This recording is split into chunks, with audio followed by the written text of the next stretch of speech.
विद्यार्थियों नमस्कार, मैं इनके यादव अपने ऑनलाइन प्लेटफॉर्म इनके एग्जाम पास पर आप सभी का हार्दिक स्वागत और अभिनंदन करता हूं।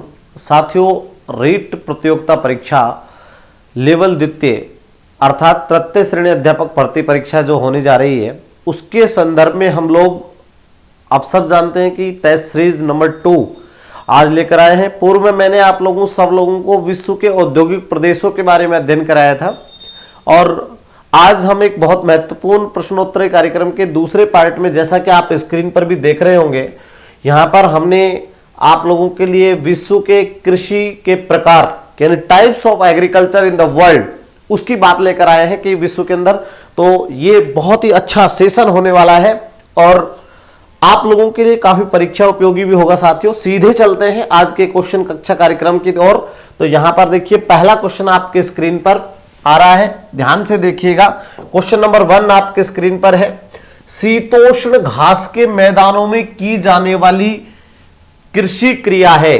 तो ये बहुत इंपॉर्टेंट है। देखिए, शीतोष्ण और उष्ण ये तो आप सब जान के मान के चलिए कि ये हमारी इक्वेटर लाइन है 0 डिग्री, इसे हम भूमध्य रेखा कहते हैं और भूमध्य रेखा से 23.5 डिग्री तक नॉर्थ वाला जो पार्ट आप देख रहे हैं साथियों, ये क्या होता है? ये होता है उष्ण सेक्टर, क्योंकि यहां पर टेम्परेचर ज्यादा होता है। और आप यहां पर देखिए, लगभग 66.5 डिग्री नॉर्थ तक का जो क्षेत्र होता है उसे हम शीतोष्ण कह सकते हैं। वैसे तो 45 डिग्री तक इसको ज्यादा सजेस्टेड माना जाता है, परंतु यहां पर देखिए आप शीतोष्ण।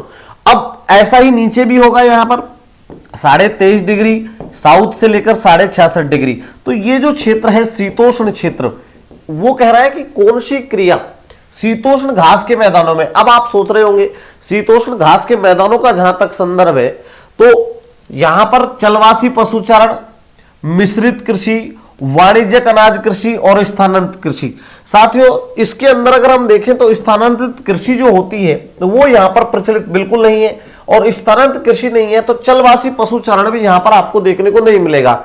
मिश्रित कृषि की प्रोसेस नहीं होगी। अगर शीतोष्ण क्षेत्र में प्रोडक्शन की मात्रा बहुत ज्यादा होती है, आप चाहे प्रेरीज घास के मैदान देखिए, चाहे आप ये कह सकता हूं कि मैं एक तरीके से पंपाज को देखिए, आप एक वेल्डस सेक्टर को देखिए, कैंटरबरी को देखिए, तो वहां पर सबसे ज्यादा अनाज उत्पन्न होता है। तो यहां पर वाणिज्यिक अनाज की कृषि देखने को मिलती है। ठीक है, अगर हम इसका संदर्भ भी देख लें, आपको पता भी होना चाहिए कि शीतोष्ण कटिबंधीय घास के मैदानों को किन किन नामों से जाना जाता है। तो उसके अंदर अगर हम देखें, देखिए पुष्टाज घास के मैदान जो पाए जाते हैं वो कहां पर है? हंगरी में। ठीक है, प्रेरीज की बात है यहां पर, तो प्रेरीज कहां पर होते हैं? यूएसए प्लस कनाडा, आपने देखा होगा यहां पर। इसके बाद पंपाज की बात कर लेते हैं। पंपाज शीतोष्ण घास के मैदान कहां पर पाए जाते हैं? अर्जेंटीना के अंदर। तो अर्जेंटीना के अंदर जो घास के मैदान पाए जाते हैं उन्हें क्या कहते हैं? पंपाज कहते हैं। ठीक है, तो आपको ध्यान रखना है, स्टेपी घास के जो मैदान होते हैं स्टेपी, वो कहां पर पाए जाते हैं? यूरोप के अंदर पाए जाते हैं। ठीक है, तो ऐसी कुछ जो चीजें थी वो आप देख रहे होंगे। ऐसे ही यहां पर देखिए डाउन्स की बात कर लेते हैं। डाउन्स कहां? तो डाउन्स पाए जाने वाले घास के मैदान कहां होते हैं? ऑस्ट्रेलिया में। ठीक है, तो ऑस्ट्रेलिया के अंदर आपने यहां पर देखा, पुष्टाज को देख लिया। इसके अलावा कैंटरबरी को देखिए, कैंटरबरी घास के मैदान कहां पर होते हैं? न्यूजीलैंड में। आप स्क्रीनशॉट ले लीजिए, ध्यान रखिएगा, सारे मैंने आपको बता दिए हैं मोटे तौर पर। तो ये घास के मैदान है जो दुनिया में बहुत ज्यादा, डाउन्स ऑस्ट्रेलिया में, पंपाज अर्जेंटीना दक्षिण अमेरिका, स्टेपी यूरोप में, प्रेरीज यूएसए कनाडा, पुष्टाज हंगरी में, कैंटरबरी न्यूजीलैंड के अंदर होता है। ठीक है, तो इसका राइट आंसर, और इन सभी क्षेत्रों में बहुत ज्यादा तौर पर, इसीलिए आप देखिए यूक्रेन जो राष्ट्र है उसे अन्न की टोकरी कहा जाता है। और अगर हम बात करें कि प्रेरीज सेक्टर कनाडा और यूएसए अन्न का भंडार कहा जाता है। नेक्स्ट क्वेश्चन आपके स्क्रीन 2 नंबर, बहुत अच्छा क्वेश्चन, चावल उत्पादन में अग्रणी देश है। देखिए, एक बात तो बड़ी स्पष्ट हो जानी चाहिए कि चावल का जहां तक सवाल है, चावल की जो भी बात जहां भी आपको लगती हो, तो इसमें कोई डाउट और नहीं है ये कि चावल दुनिया में सबसे ज्यादा चावल उत्पादन चीन करता है और दूसरे नंबर पर कौन आता है? भारत आता है। ठीक है, अब चूंकि देखिए, तो इसका राइट आंसर क्या हो जाएगा? चीन। ये तो एक संदर्भित बात है साथियों। आप सोचिए, 1966-67 में आप ये भी जानते हैं कि चावल भारत की सर्वाधिक खाई जाने वाली यानी खाद्य फसल है। खाद्य फसल सबसे ज्यादा भारत में चावल खाया जाता है, ये तो आप तय मान के चलते हैं। भारत की सर्वप्रमुख खाद्य फसल चावल है और दूसरे नंबर पर आती है, सेकंड नंबर पर आता है गेहूं। इसमें 1966-67 में हम लोग हरित क्रांति लेकर आए और उस हरित क्रांति में आपने देखा, नोटिस भी किया होगा आपने, हमारा HYV का प्रयोग किया गया।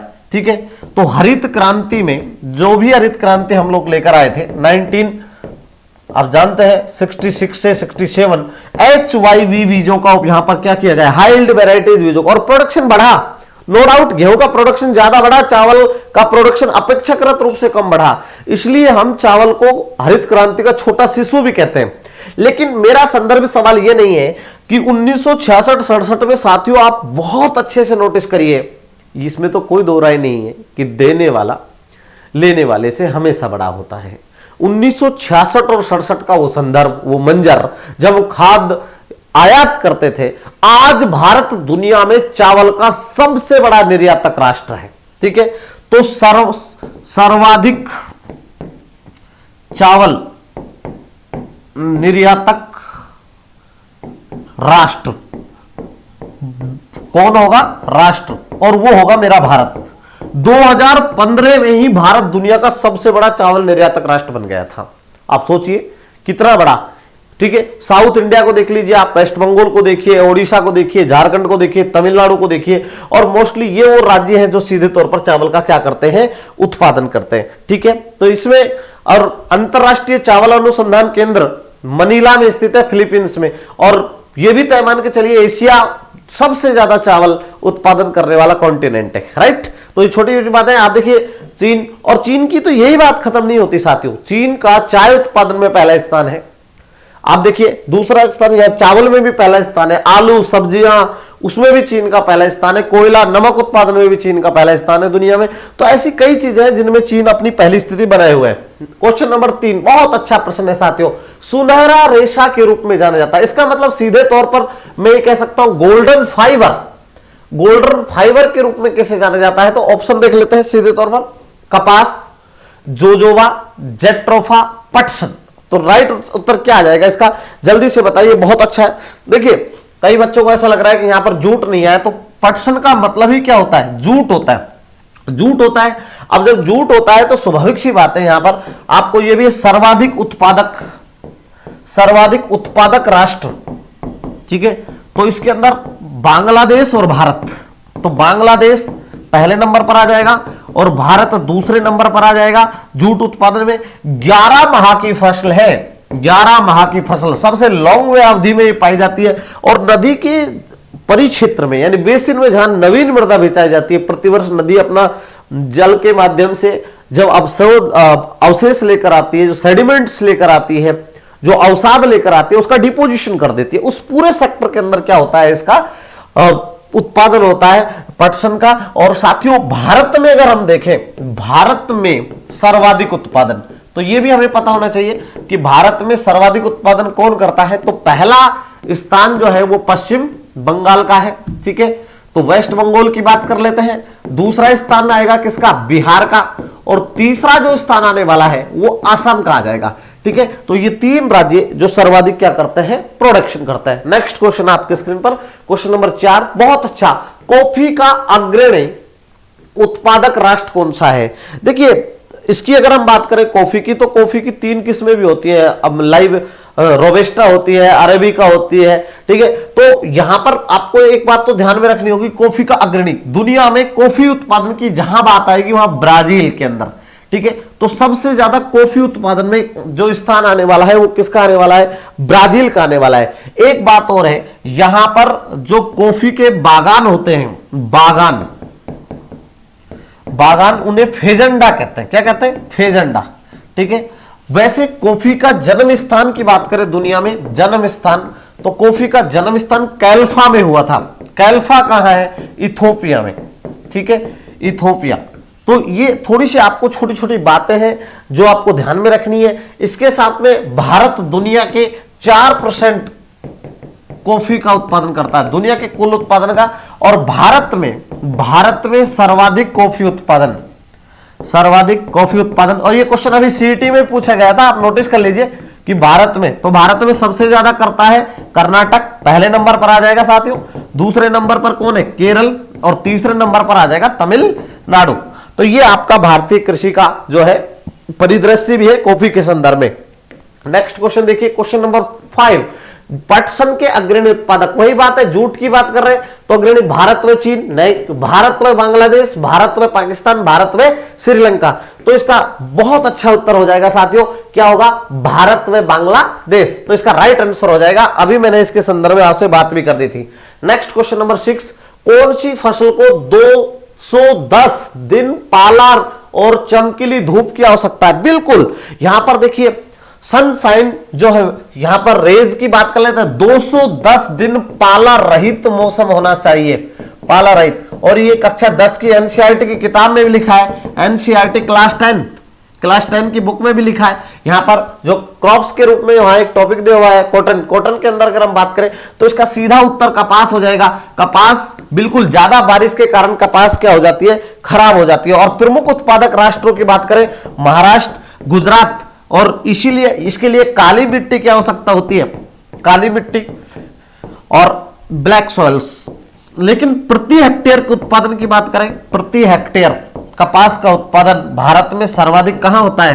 तो प्रति हेक्टेयर भारत में कपास का उत्पादन पंजाब सर्वाधिक करता है। ओके, ब्लैक सॉइल्स जो है काली मृदा के रूप में भी इसका कपासी मृदा भी कहते हैं काली मृदा को। तो ये आपका एक क्वेश्चन था, बहुत अच्छा क्वेश्चन। क्वेश्चन नंबर 7 आपकी स्क्रीन पर, कॉर्न के नाम से जाना जाता है। देखिए कॉर्न शब्द आपने खूब सुना है कई बार, जैसे पॉपकॉर्न आप सुनते हैं, तो आपने ये भी सुना है। तो ज्वार, ये तो गरीब की रोटी है भाई, ठीक है गरीब की रोटी के नाम से जाना जाता है। रागी का सर्वाधिक उत्पादन, ठीक है, मोटे अनाज में आती है, कौन करता है? कर्नाटक, तो मिलेट्स है। उसके बाद में मक्का है, बाजरा, तो यहां पर देखिए राजस्थान, ठीक है, ये राजस्थान की ज्यादा, राजस्थान में सर्वाधिक बोई जाने वाली फसल है। तो इसका राइट आंसर क्या हो जाएगा? यहां पर मक्का, तो मक्का इसका राइट आंसर हो जाएगा। बहुत अच्छा उत्तर है साथियों इसका, मक्का, that is right answer. Next question आपके स्क्रीन पर आ रहा है, ये देखिए क्वेश्चन नंबर 8। देखिए बहुत अच्छा प्रश्न, उद्योग और कृषि के बीच एक अंतरा प्रश्न है। मैं आपकी जानकारी के लिए बता देता हूं, ये सभी क्वेश्चन राजस्थान माध्यमिक एनसीईआरटी की जो पुस्तक है उसके संदर्भित प्रश्न लिए गए और ये आपके लिए निश्चित रूप से रीट प्रतियोगिता परीक्षा में रामबाण की तरह सिद्ध होंगे, ऐसा मेरा मानना है निजी तौर पर भी। और मैं ये भी कह रहा हूं आपको कि पूरा पेपर जो है वो एनसीईआरटी बेस्ड है और हमारे सारे क्वेश्चन आपको एनसीईआरटी, आपने अगर एनसीईआरटी पढ़ी है तो इनका उत्तर सबका दे देंगे आप लोग, ठीक है। तो पूरा एनसीईआरटी बेसिस है। उद्योग एवं कृषि के बीच एक अंतरा प्रश्न है। अब अंतरा प्रश्न यहां पर देखिए एक जुड़ाव की सी बात आ रही है, निर्वाह पशुचारण नहीं, इससे यहां जो इंडस्ट्री वो सीधे तौर पर अटैचमेंट नहीं आ रही है। मिश्रित कृषि, रोपण कृषि, कर्तन एवं दहन कृषि, बिल्कुल कर्तन और दहन तो स्थानांतरित कृषि होती है, ये तो आपकी स्थानांतरित कृषि होती है, ये तो बिल्कुल भी नहीं, इससे इंडस्ट्री का कोई फायदा नहीं है, ना इंडस्ट्री जुड़ा होता है। सीधा सा रोपण कृषि जो होगी, जैसे आपने देखा चाय के बागान जो होते हैं, ये रोपण कृषि का प्रतिरूप है। और वहीं पर आप देखिए इंडस्ट्री के वहीं पर एक ऑफिस बना दिया जाता है जहां भी इसके बड़े बड़े बागान होते हैं। तो अंतरपृष्ठ की स्थिति जो होती है वो किस रोपण कृषि में होती है, किस किस के बीच में? उद्योग और कृषि के बीच में। नेक्स्ट क्वेश्चन देखिए, क्वेश्चन नंबर 9, बहुत अच्छा प्रश्न। रोपण कृषि की विशेषता नहीं है, आपको नहीं पर ध्यान रखना है कि नहीं पूछ रहा है, आपको ये विशेष तौर पर ध्यान रखना है कि नहीं है। जल्दी से देखिए, एक फसल कृषि, तो ये दूसरी महत्वपूर्ण बात देखिए यहां पर, शीतोष्ण कटिबंधीय प्रदेशों की कृषि में परिवहन जाल के विकास की अनिवार्यता। भाई परिवहन तो जरूरी है, ये भाई बहुत, एक फसल कृषि ये भी यहीं पर, क्योंकि रोपण कृषि में पर्टिकुलरली एक का ही क्या किया जाएगा? उत्पादन किया जाएगा। दूसरी, वृहद पैमाने पर श्रम और पूंजी की आवश्यकता। तो यहां पर आपको ये थोड़ा सा भी ध्यान में रखना होगा, बहुत जरूरी है कि यहां पर शीतोष्ण कटिबंधीय कृषि जो क्षेत्रों में जो है वो रोपण कृषि नहीं हो सकती। ये तो सही है, पैसा भी चाहिए, एक फसल भी होगा।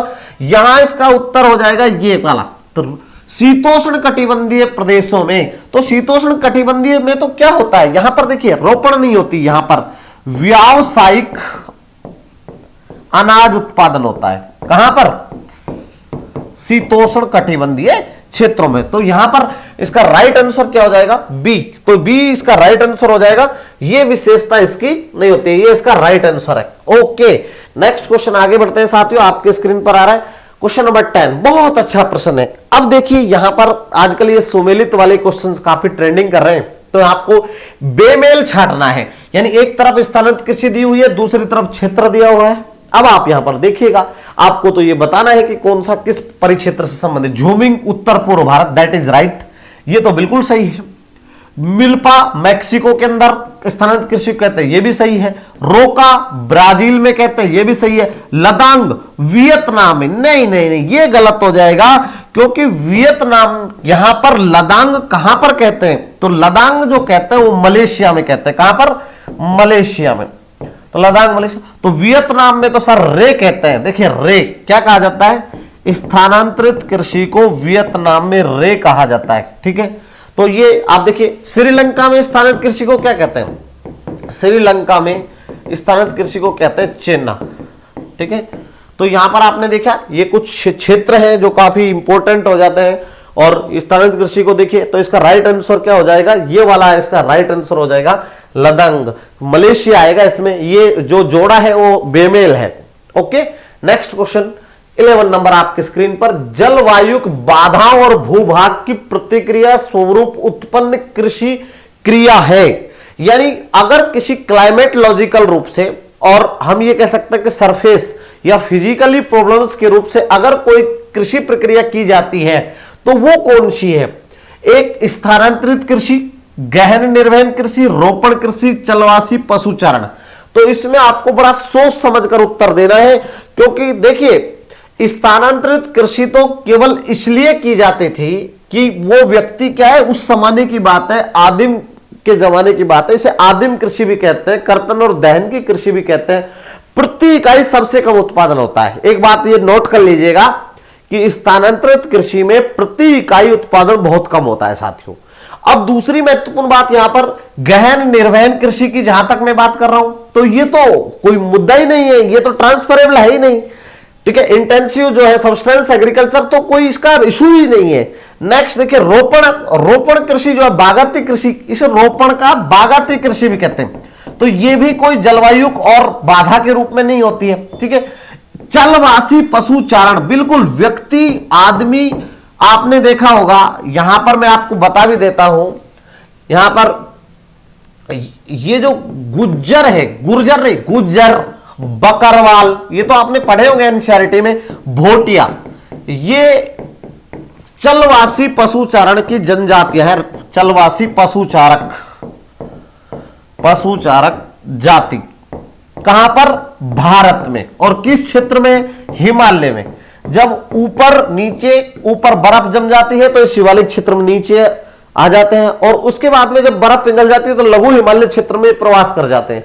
ऐसे ही जब किसी क्षेत्र में सूखा अकाल, जैसे आपने देखा होगा राजस्थान में भी, नोटिस करिएगा साथियों, चलवासी पशुचारण, पश्चिमी राजस्थान के जो लोग होते हैं कुछ, वो अलवर और भरतपुर और इन जिलों में आपने देखा होगा, दौसा, इधर की ओर क्या करते हैं, वो आते हैं, वो गर्मियों में आ जाते हैं। तो इसका राइट आंसर क्या हो जाएगा? वो इसीलिए आते हैं कि जलवायु और भूभाग की जो प्रतिक्रिया होती है उनसे उनको प्रॉब्लम होती है। ठीक है, तो ये इसका राइट आंसर हो जाएगा क्या? चलवासी पशुचारण। नेक्स्ट क्वेश्चन आपके स्क्रीन पर, बहुत अच्छा प्रश्न, फूलों की कृषि कहलाती है। देखिए वैसे तो कृषि जो होती है उसका कई प्रकार का एक अलग प्रतिक्रिया मैं आपको दे देता हूं। यहां पर देखिए कृषि के रूप में विशिष्ट कृषि एक शब्द आता है, विशिष्ट कृषि, कई विद्यार्थियों ने पढ़ा भी होगा, विशिष्ट एग्रीकल्चर। और उसमें जो फूलों की और फलों की, फल और सब्जी की जो होती है उसे हॉर्टिकल्चर कहते हैं। क्या कहते हैं? हॉर्टिकल्चर। लेकिन हॉर्टिकल्चर का संबंध तो सीधे तौर पर किससे है? बागवानी से, राइट। अब आपको यहां पर ध्यान में रखना है, फूलों कृषि का ट्रक फार्मिंग, कारखाना कृषि, मिश्रित कृषि, पुष्प उत्पादन, जिसका नाम फूल है और उसका पुष्प, उसका उत्पादन किया जाता है, तो उसका राइट आंसर क्या हो जाएगा? पुष्प उत्पादन हो जाएगा। नेक्स्ट क्वेश्चन 13 नंबर आपकी स्क्रीन पर, कृषि जिसमें केवल सब्जियां पैदा की जाती है वह कहलाती है। अब जिसमें केवल सब्जियां, तो कारखाना कृषि, मिश्रित कृषि और पुष्प उत्पादन, ये तो है ही नहीं, पुष्प उत्पादन ये भी नहीं होगा। मिश्रित कृषि में तो आप देखिए ये संभव ही नहीं, कारखाना कृषि। इसका सीधे तौर पर उत्तर आपके स्क्रीन पर आ रहा है ट्रक फार्मिंग। और देखिए ये कोई शहर है, मैं आपको एक थोड़ी सी बता देता हूं शहर, और शहर के चारों ओर का जो ये क्षेत्र होता है, जैसे आप देख रहे हैं ये पूरा परिक्षेत्र, जैसे मान लीजिए जयपुर क्षेत्र है, जयपुर के इधर ये कोटपुतली, उधर ऊपर देखिए चोमू, यहां पर बगरू, ठीक है। इधर अगर हम बात करें दौसा परिक्षेत्र तक की, ठीक है, दौसा या बस्सी की बात कर लेते हैं, ये जो क्षेत्र है इसके चारों ओर अगर कभी नोटिस करना आप कि ज्यादातर सब्जियों का उत्पादन किया जाता है, और सब्जी इसलिए इसके चारों ओर होती है ताकि इससे यहां से बड़ी आसानी से, अब देखिए यहां से बड़ी आसानी से शहर में जल्दी से पहुंचाई जा सके, और किसके माध्यम से पहुंचाई जा सके, ट्रक के माध्यम से। इसलिए ट्रक या ये कह सकते हैं किसी साधन के माध्यम से साथियों, तो स्वाभाविक सी बात है वो जल्दी से जल्दी खराब नहीं होगी, भार के रूप में हम ये कह सकते हैं कि विनाशक नहीं होती है, इसलिए इसे ट्रैक फार्मिंग कहा जाता है। ये इसका राइट आंसर हो जाएगा। बहुत सब्जी हमारे, जैसे अगर हम बात करें पूरा क्षेत्र, अगर दिल्ली की बात कर ले तो दिल्ली के आसपास का जो बड़ा क्षेत्र है वो बहुत ज्यादा सब्जी उत्पादित करता है, ठीक है। तो ये अच्छा प्रश्न है साथियों। नेक्स्ट क्वेश्चन 14 नंबर आपके स्क्रीन पर, सामूहिक कृषि की शुरुआत किस देश से हुई थी? बहुत अच्छा प्रश्न है, ठीक है। सब भारत, डेनमार्क, सोवियत संघ और चीन। आपको इसका उत्तर बताना होगा सोवियत संघ। सोवियत संघ का मतलब देखिए यहां पर मैं आपको क्लियर कर देता हूं, इसका राइट आंसर सोवियत संघ होगा, रूस होगा। रूस में क्या होता है, सहकारी कृषि होती, क्या होती है, सहकारी कृषि। और सहकारी कृषि के अंदर जो यहां पर देखिए दो प्रकार के फॉर्म होते हैं, खेत होते हैं, जो सरकारी होते हैं, सरकारी, उन्हें कहते हैं सोवखोज। क्या कहते हैं, सोवखोज। और जो निजी होते हैं, निजी, उन्हें हम कहते हैं कोल खोज। क्या कहते हैं, कोल खोज। तो ये बहुत अच्छा है, यहां पर बड़ा एक मोमेंट्स हुआ और इसमें सफलता मिली साथियों। तो इसका राइट आंसर क्या हो जाएगा, सोवियत संघ। नेक्स्ट क्वेश्चन, कारखाना कृषि का क्षेत्र। बहुत अच्छा प्रश्न पूछा है, आप इसका उत्तर ढंग से देंगे सोच समझकर। कारखाना कृषि का क्षेत्र है। अब चूंकि कारखाना कृषि की बात आती है तो स्वाभाविक सी बात है कि इसके अंदर प्रोडक्शंस होगा, और प्रोडक्शंस ये मान के चलिए उन्हीं क्षेत्रों में होगा जहां पर सीधे तौर पर औद्योगिक रूप से कृषि का जुड़ा होगा। तो अर्जेंटीना, ये तो ऑस्ट्रेलिया, इनमें भी नहीं है। भारत में तो कारखाना कृषि का कोई परिक्षेत्र नहीं है, क्योंकि कारखाना कृषि का मतलब है कच्चे माल की प्राप्ति सीधे तौर पर इंडस्ट्री को होना। तो यहां पर पश्चिमी यूरोप और उत्तर अमेरिका, ये पश्चिमी यूरोप की बात कर रहा है, इसका मतलब जो आप देख रहे हैं स्वीडन, डेनमार्क, ठीक है, ये जो है ना, ये क्षेत्र जो है स्वीडन, डेनमार्क, ये परिक्षेत्र है, फिनलैंड वाला जो परिक्षेत्र है, ये सीधे तौर पर आपका पश्चिमी यूरोप का क्षेत्र है। यहां पर जैसे फ्रांस का क्षेत्र की बात कर लेते हैं, फ्रांस का जो क्षेत्र है ये पूरी तरीके से सीधे तौर पर इस परिक्षेत्र के अंदर आता है। उत्तर अमेरिका की बात कर लेते हैं तो नॉर्थ अमेरिका वाला पार्ट जो है वो कारखाना कृषि को सीधे तौर पर रिप्रेजेंट करता है। नेक्स्ट क्वेश्चन 16 नंबर आ रहा है, कृषि में शामिल है। ये अच्छा प्रश्न है आपके लिए, थोड़ा सा यहां बड़ा कंफ्यूजन करने वाला क्वेश्चन है, यहां पर आपको कंफ्यूज करेगा।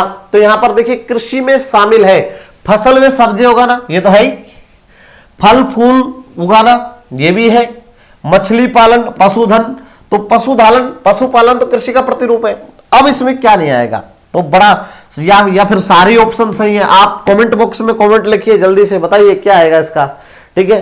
तो ये बड़ा अलग तरीके का प्रश्न है, फिर भी मैं बता देता हूं। चलिए यहां पर देखिए पहला ऑप्शन सही है, दूसरा भी सही है, तीसरा मछली पालन इसके अंदर इंक्लूड नहीं होता है क्योंकि वो विशिष्ट कृषि है, और जहां मछली पालन होता है वह विशिष्ट कृषि है, और वो किस में आता है, मेरीकल्चर के अंदर आता है। तो मधु ये एपीकल्चर, मेरीकल्चर जो समुद्री जीव है वो के अंदर, तो यहां पर देखिए इसका राइट आंसर हो जाएगा 1, 2 और यहां पर देखिए 4।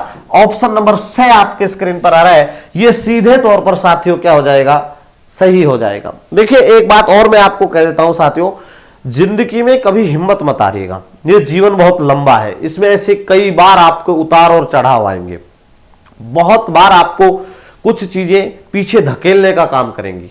और मैं कहता हूं कि यह बात फैक्ट है कि जब आप आगे बढ़ेंगे, मेहनत करेंगे, तो कुछ चीजें आपको नकारात्मकता की ओर ले भी जाएंगी। बहुत लोग आपके ऊपर कमेंट भी कर सकते हैं, लेकिन आपको अपने लक्ष्य पर सीधी नजर होनी चाहिए। दुनिया क्या कहती है इस बात से कोई फर्क नहीं पड़ता, अगर आप सही हैं तो, ठीक है। बाकी लोगों का काम तो कहना है, ठीक है, इसलिए अच्छे से। और दूसरी बात यह कि देखिए, दरअसल कई बार लोगों को यह लगता है कि मैं अपने चैनल को सब्सक्राइब और शेयर करने के लिए नहीं कहता, तो मैं कहता हूं कि अगर आपको हमारा कक्षा कार्यक्रम वैसे ही पसंद आएगा तो अपने आप ही सब्सक्राइब, शेयर और लाइक वाइक सब हो जाएंगे। ये कोई मायने नहीं रखता, ये मायने ये रखता है कि आप बच्चों को कौन सा कंटेंट दे रहे हो, कितना अच्छा कंटेंट दे रहे हो, बच्चे उसे कितना पसंद कर रहे हैं, तो वो अपने आप ही शेयर सब्सक्राइब करेगा। वो तो एक स्वाभाविक सी प्रक्रिया है, उसको किसी को कहने से कोई बड़ा फर्क नहीं पड़ता है। ये इसमें आप तय मान के चलिए, आप अगर अच्छा कंटेंट दे रहे हैं और बच्चे अगर उससे संतुष्ट हैं, तो ये मान के चलिए आप 100% रूप से अपने उस एक क्षमता और साहस बढ़ता है। बच्चा जब मोटिवेशनल चीज के रूप में आपको कहता है कि सर आपका बहुत अच्छा है, तो आप एक अपने आप में और इंप्रूव करने की एक ताकत मिलती है आपको। ठीक है साथियों, तो नेक्स्ट आगे बढ़ रहे हैं। आपके नेक्स्ट क्वेश्चन आपकी स्क्रीन पर आ रहा है, 17 नंबर। देखिए बहुत अच्छा, विश्व में कितने प्रतिशत लोग कृषि संबंधित क्रिया में संलग्न है? बहुत अच्छा प्रश्न आया। देखिए दुनिया में अगर हम टोटल पॉपुलेशन की बात करें तो आप सब जानते हैं कि इस समय 7 अरब के पार दुनिया की जनसंख्या। लेकिन मैं सिर्फ यहां पर यह नहीं कहने आया, ये तय मान के चलिए सीधे तौर पर कि हम ये यहां आपको ये कह रहे हैं साथियों कि जो जनसंख्या है वो पूरी दुनिया में, भारत के संदर्भ में एक बात जान लीजिए, भारत में अगर हम बात कर लेते हैं तो वैसे तो एनसीईआरटी लगभग 60% लिखती है, लेकिन फिर भी 2/3 पॉपुलेशन यानी 66% भारत की जो है वो भी आज कृषि और कृषि संबंधित क्षेत्रों में लगी हुई है। जहां तक विश्व का सवाल है तो 25, 50, 66 और 75, विश्व की 50% जनसंख्या, तो राइट आंसर क्या हो जाएगा? 50% जनसंख्या आज भी कृषि कार्य में संलग्न है। बहुत अच्छा। और नेक्स्ट क्वेश्चन आपके स्क्रीन पर, भारत की कितनी प्रतिशत जनसंख्या कृषि पर निर्भर है? सीधे तौर पर तो अभी थोड़ी देर पहले क्वेश्चन मैंने रख भी दिया है, तो यहां 66% आ जाएगा। बहुत अच्छा इसका उत्तर है साथियों। वैसे एनसीईआरटी क्लास 10 की 60% बताती है, लेकिन एक्सप्रोक्सीमेट रूप से लिखती है, तो राइट आंसर क्या होगा इसका? 66%। Next question, very good, 9 number. Viticulture क्या है? तो देखिए मैंने अभी थोड़ी देर पहले भी कहा था और फिर मैं वापस लिख देता हूं। एक होता है विशिष्ट कृषि, तो ये आपको थोड़ा सा ध्यान में रखना है साथियों। विशिष्ट कृषि जो होती है, यहां पर देखिए जैसे एपीकल्चर, दूसरा फ्लोरिकल्चर, तीसरा हॉर्टिकल्चर, चौथा मेरीकल्चर, नेक्स्ट 5वां सेरीकल्चर,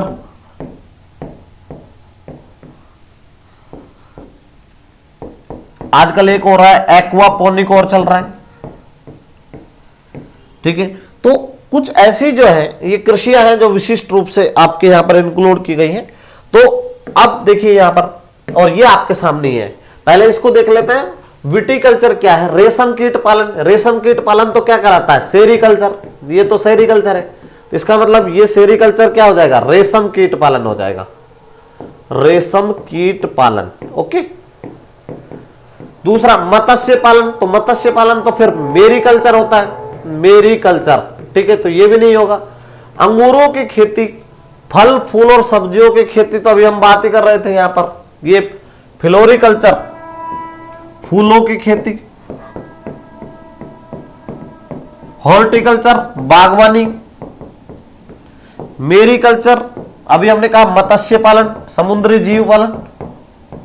एपीकल्चर, मधुमक्खी पालन।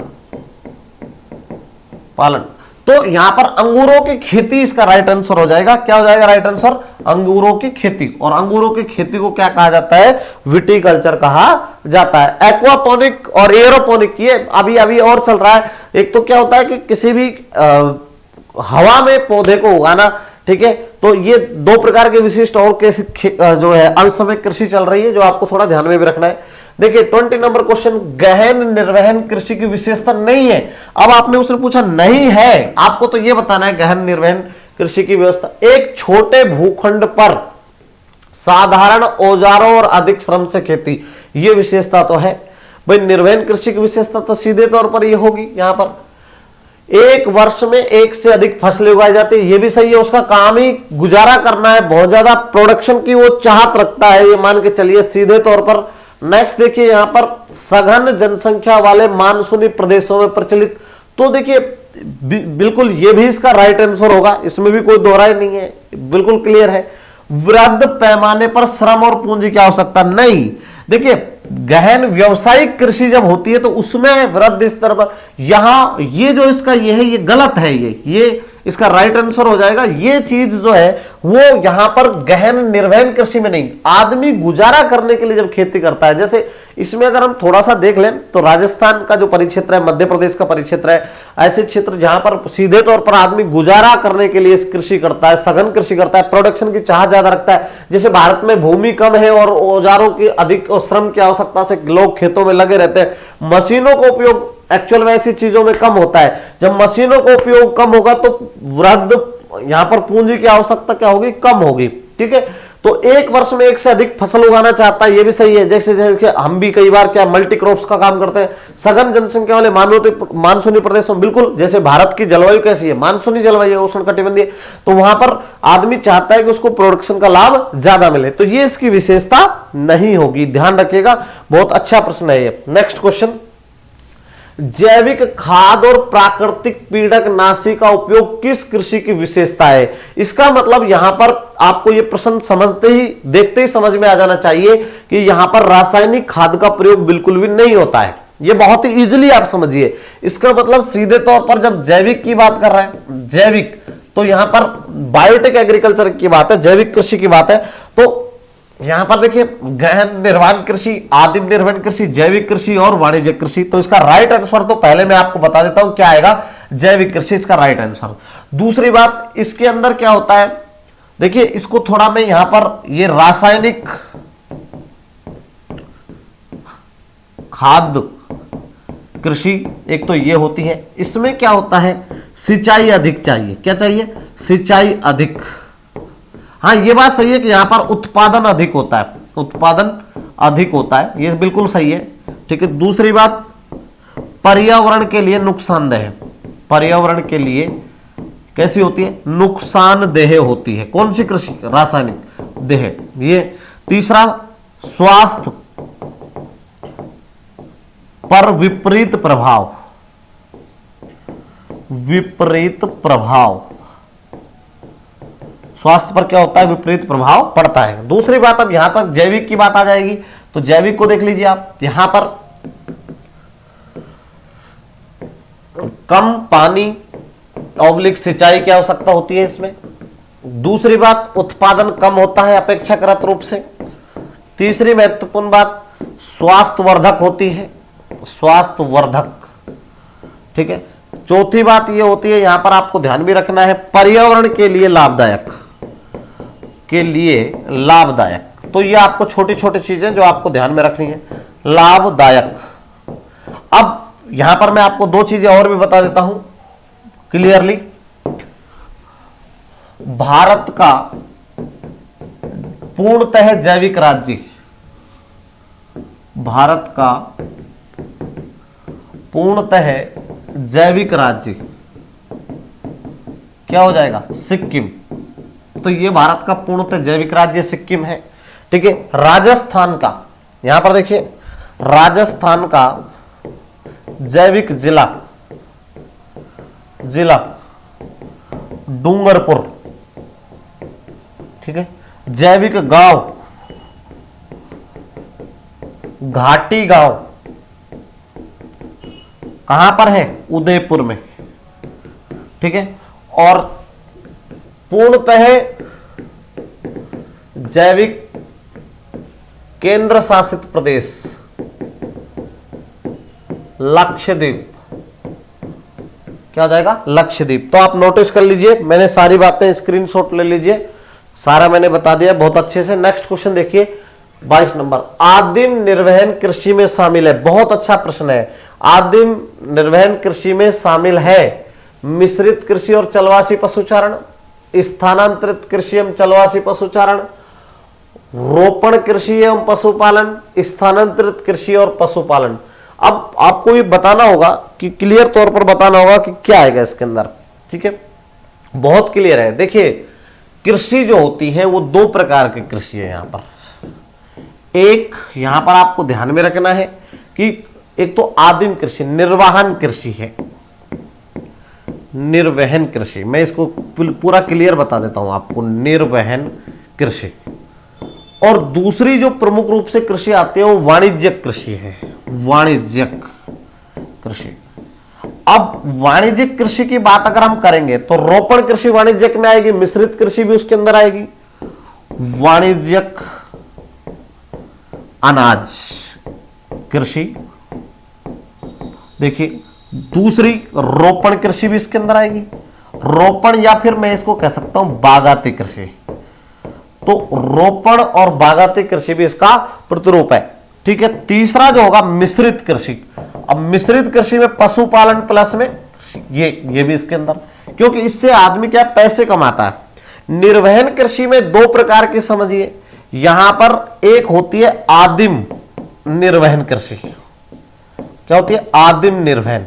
तो आदिम निर्वहन कृषि में क्या होता था एक्चुअल में, तो आदिम निर्वहन कृषि में होता यह था कि यहां पर आदमी दो प्रकार के पोजीशन करता था। एक तो पशुपालन करता था, पशुपालन, ठीक है, नॉर्डिक की बात कर सकते हैं।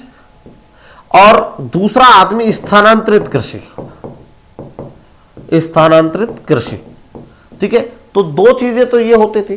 अब दूसरी निर्वहन कृषि में एक होता था गहन निर्वहन कृषि, निर्वहन कृषि। इसमें दो प्रकार हो सकते हैं, एक चावल और एक चावल प्रधान और एक चावल विहीन, ठीक है। चावल विहीन का मतलब गेहूं प्रधान, ठीक है। तो ये अब आप देखिए, ये कुछ इसके प्रकार थे जिसको आप देख रहे थे, बहुत क्लियर मैं कह रहा हूं आपको, ठीक है। तो यहां पर स्थानांतरित कृषि और पशुपालन को चलवासी पशु, सॉरी यहां पर चलवासी पशु, चलवासी पशु, ये आपको थोड़ा ध्यान में रखना है। तो ये जो चीजें हैं यहां पर देखिए, स्थानांतरित कृषि और पशुपालन, ये जो आप देखिए यहां पर, ये इसके राइट आंसर हो जाएगा, बहुत क्लियर इसका उत्तर आ जाएगा। बहुत अच्छा प्रश्न है, कंफ्यूजनेबल कर देता है आप लोगों को, ठीक है। स्क्रीनशॉट ले लीजिए। नेक्स्ट क्वेश्चन आपके यहां पर बहुत अच्छा है, यहां पर देखिए ओस, अमन और बोरो एक प्रकार की। देखिए ये क्वेश्चन सीईटी के अंदर भी पूछा था 10+ वो सॉरी ग्रेजुएशन लेवल में, ठीक है, अभी जो पेपर हुआ था। लेकिन वैसे मैं आपको जानकारी के लिए बता देता हूं, अमन, ओस और बोरो ये चावल की या धान की फसल की क्या है, किस्में है, ठीक है, फसल के किस्में। अब क्या होता है यहां पर, पश्चिम बंगाल, असम और ओडिशा में ये तीनों ऋतुओं में बोया जाता है, तीनों ऋतुओं में बोया जाता है। कौन सा? धान की फसल, चावल की फसल। एक चीज और समझिए, मैं यहां पर यह भी कह रहा हूं आपको कि जहां तक इस ओस किस्म का सवाल है, ओस, तो ओस कब बोई जाती है? ये ओस ग्रीष्म ऋतु में बोई जाती है, ग्रीष्म ऋतु में, ऋतु में कब? मानसून से पूर्व, मानसून से पूर्व उसको बोया जाता है, ठीक है। तो ये बहुत अच्छा प्रश्न है साथियों। नेक्स्ट क्वेश्चन आपके स्क्रीन पर क्वेश्चन नंबर 24 आ रहा है, बहुत अच्छा। रक्तहीन क्रांति के नाम से जाना जाता है, बहुत अच्छा बताना है आपको, क्लियर बताना है रक्तहीन क्रांति। तो देखिए यहां पर हरित क्रांति कब प्रारंभ हुई? 1966-67 में HYV का प्रयोग किया गया, ठीक है। और हरित क्रांति के जनक कौन थे? MS स्वामीनाथन, ठीक है। यहां पर देखिए श्वेत क्रांति, और श्वेत क्रांति को फ्लड ऑपरेशन भी कहते हैं, ऑपरेशन। और ये दुग्ध क्रांति है, दुग्ध क्रांति। और इसको प्रारंभ करने वाले व्यक्ति कौन थे? वर्गीज कुरियन। कौन थे? वर्गीज कुरियन। पीली क्रांति का संबंध किससे है? तिलहन फसलों से, तिलहन फसलों के उत्पादन से, ठीक है। तो वर्गीज कुरियन, ठीक है, वर्गीज कुरियन ने दुग्ध क्रांति, श्वेत क्रांति, फ्लड ऑपरेशन चलाया था 1966-67 में। आपकी हरित क्रांति, भूदान, ग्राम दान, बहुत अच्छा प्रश्न है। विनोबा का नाम सुना होगा आपने, ठीक है। तो उन्होंने इसको क्या किया था? प्रारंभ किया था।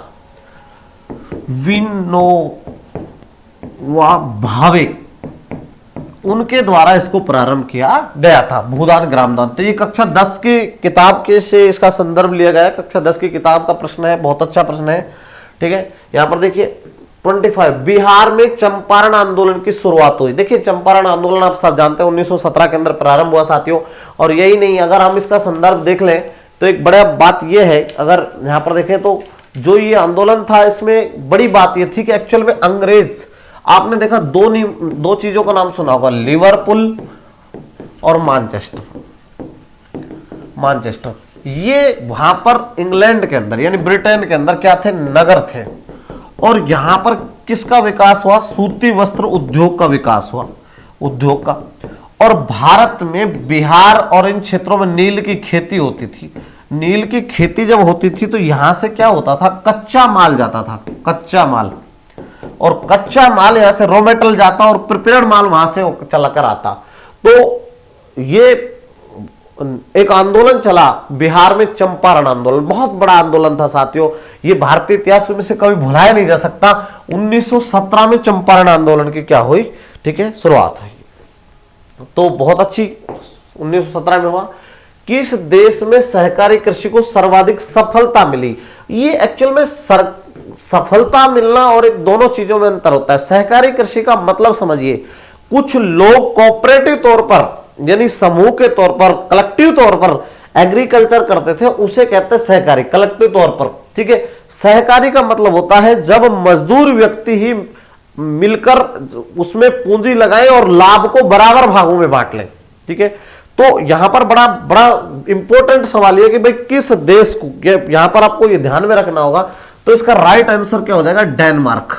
ठीक है, डेनमार्क में सर्वाधिक कृषि को क्या मिली, सफलता मिली। वैसे पश्चिमी यूरोप के अंदर जब बात आती है, चाहे वो फिर नीदरलैंड की बात हो, ठीक है, चाहे आपके डेनमार्क की बात हो, ये जितने भी राष्ट्र आपके थे, ठीक है, बेल्जियम की बात हो, तो ये जितने भी राष्ट्र, स्वीडन की बात हो, ये सब, स्वीडन है, बेल्जियम, इनके अंदर जो ये सहकारी कृषि थी इसको बड़ा एक सफलता मिली थी। तो बहुत अच्छा प्रश्न है ये, और मेजरली जो है ये प्रश्न कई बार भी पूछा जा चुका है, लेकिन एक्चुअल में ये क्वेश्चन थोड़ा सा अलग किस्म का प्रश्न है। ठीक है, कौन सी कृषि का विकास यूरोपीय औपनिवेशिक समूह द्वारा किया गया? अब ये समझिए, यूरोपीय औपनिवेशिक कौन, जिनके हम गुलाम रहे, और वो कृषि करवाते थे हमसे।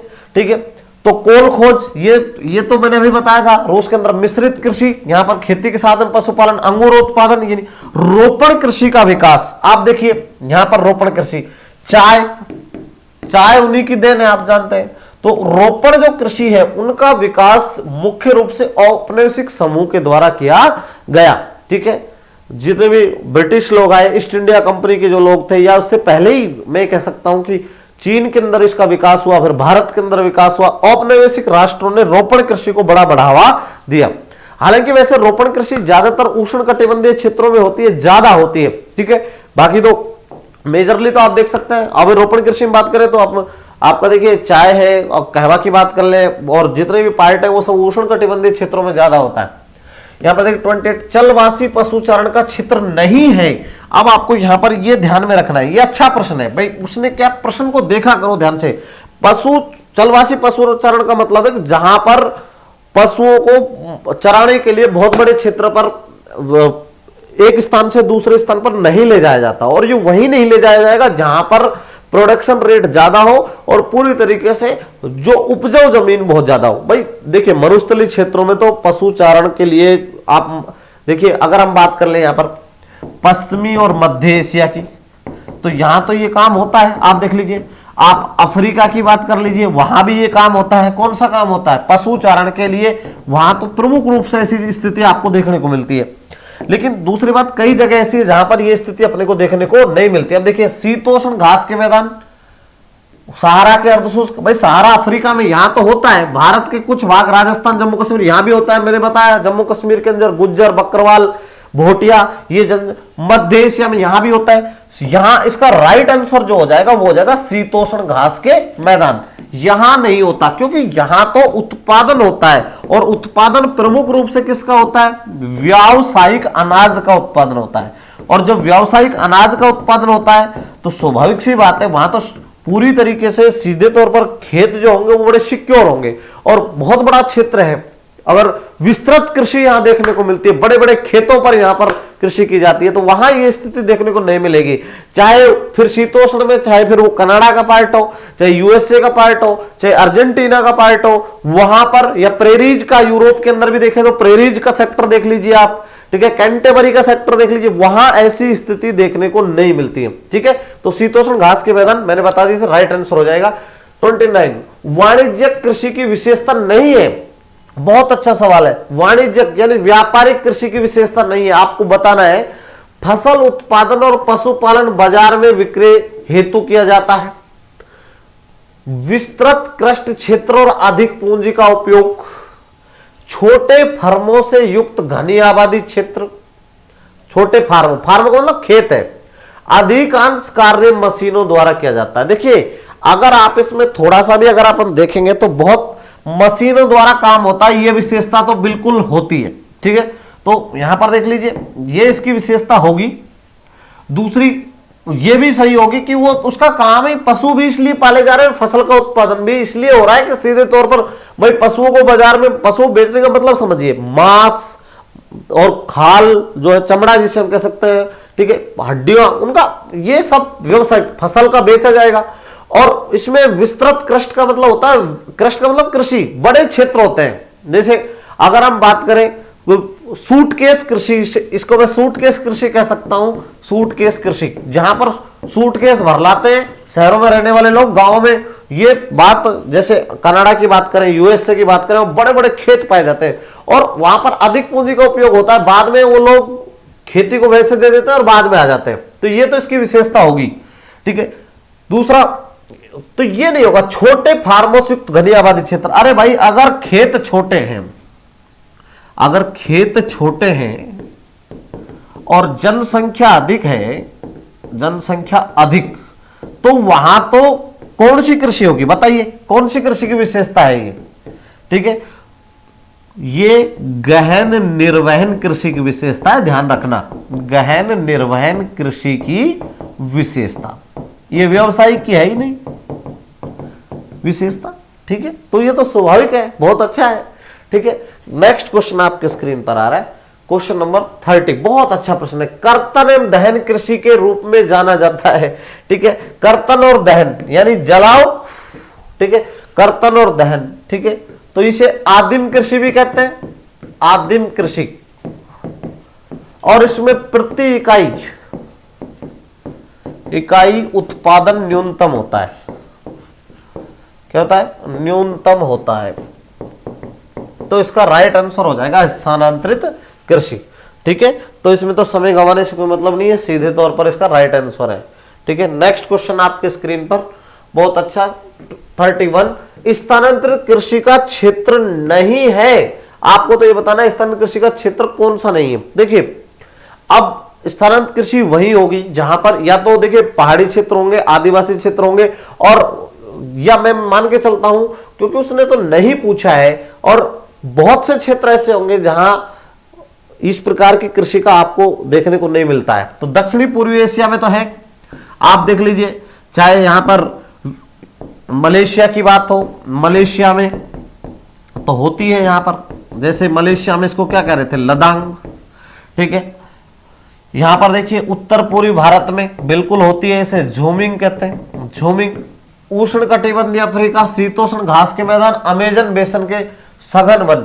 तो शीतोष्ण घास के मैदान जहां होंगे वहां इस प्रकार की कृषि देखने को नहीं मिलेगी, ध्यान रखिएगा, बहुत इंपॉर्टेंट प्रश्न है। शीतोष्ण यहां पर तो देखने को मिलेगी, यहां नहीं मिलेगी शीतोष्ण घास के मैदान, तो इसका राइट आंसर क्या हो जाएगा, शीतोष्ण घास के मैदान। यहां तो इसका कोई मतलब नहीं है, अमेजन सघन वन क्षेत्रों में यह देखने को मिल सकता है। अफ्रीका के उष्णकटिबंधीय क्षेत्र के अंदर तो सवाना क्षेत्र है, और पूरी तरीके से मरुस्थलीय क्षेत्र की बात कर ले हम, सहारा के मरुस्थल में, वहां तो स्थानीय कृषि देखने को मिलेगी। शीतोष्ण घास के मैदानों में ये स्थितियां देखने को नहीं मिलेगी। जैसे यहां पर की बात करें तो स्थानांतरित कृषि को अलग अलग क्षेत्रों में अलग नाम से जान, जैसे वियतनाम में इसे क्या कहते हैं, रे कहते हैं, वियतनाम में क्या कहते हैं, रे। श्रीलंका में स्थानांतरित कृषि को क्या कहते हैं, चेन्ना कहते हैं। ठीक है, अभी हमने कहा था मैक्सिको के अंदर की बात कर रहे थे हम, मैक्सिको मिल्पा कहते हैं। ब्राजील में क्या कहते हैं, ब्राजील के अंदर इसको क्या कहते हैं, रोका कहते हैं।